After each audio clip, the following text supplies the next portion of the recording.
Junior NTR Koratala Shiva pan Indian movie Devara. ఈ cinema గురించి audience ఆతృతగా ఎదురు చూస్తున్నారు. సమ్మర్ కి రిలీజ్ కావాల్సిన ఈ చిత్రం వాయిదా పడి దసరాకి వెళ్లిన సంగతి తెలిసిందే.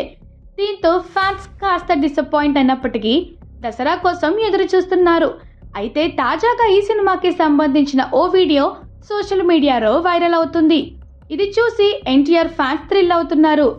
దేవరా టీం ప్రస్తుతం గోవాలో షూటింగ్ చేస్తుంది. ఈ సందర్భంగా దేవరా సెట్ నుంచి ఎన్టీఆర్ షూటింగ్ వీడియో ఒకటి లీక్ అయింది. ఎవరో దీన్ని దూరం నుంచి ఫోన్లో రికార్డ్ చేసినట్లు తెలుస్తుంది.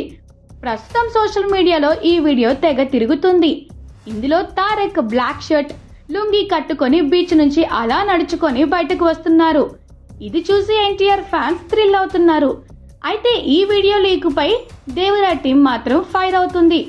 ఇక ఈ చిత్రంలో బాలీవుడ్ స్టార్ సైఫ్ అలీ ఖాన్ విలన్ గా యాక్ట్ చేస్తున్నారు. జాన్వీ కపూర్ హీరోయిన్ గా నటిస్తుంది. అనిరుద్ రవిచందర్ ఈ చిత్రానికి సంగీతం అందిస్తున్నారు. నందమూరి కళ్యాణ్ రామ్, మిక్కిలినేని సుధాకర్ సంయుక్తంగా నిర్మిస్తున్న ఈ సినిమా అక్టోబర్ 10న ప్రపంచవ్యాప్తంగా విడుదల కానుంది. ఇక ఈ చిత్రంలో ఎన్టీఆర్ డబుల్ రోల్లో కనిపించబోతున్నట్లు టాక్. తండ్రి కొడుకుల పాత్రను ఎన్టీఆర్ చేస్తున్నారని సమాచారం.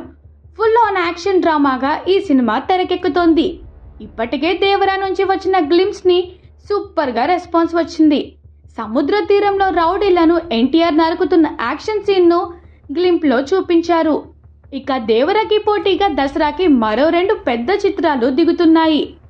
అందులో ఒకటి పవర్ స్టార్ పవన్ కళ్యాణ్ నటించిన ఓజీ సినిమా కాగా మరొకటి నాగ చైతన్య తండేల్ సినిమా. ఈ 2 చిత్రాలు ఇప్పటికే దసరాకి వస్తున్నట్లు కన్ఫర్మ్ చేశాయి. అయితే రామ్ చరణ్ గేమ్ చేంజర్ కూడా దసరాకి దిగుతుందంటూ టాక్ నడుస్తుంది. కానీ ఇంకా షూటింగ్ పెండింగ్ ఉండడంతో దీనిపై క్లారిటీ రాలేదు. అలానే బాబీ బాలయ్య కాంబోలో వస్తున్న చిత్రాన్ని కూడా దసరాకి దించాలని మూవీ టీం ప్రయత్నిస్తుందంట. కానీ ఆంధ్రప్రదేశ్ ఎన్నికలు ముగిసిన తర్వాతే బాలయ్యకి ఇక సమయం దొరుకుతుంది. ఇలా దసరాకి దేవరాకి గట్టి పోటీనే కనబడుతుంది.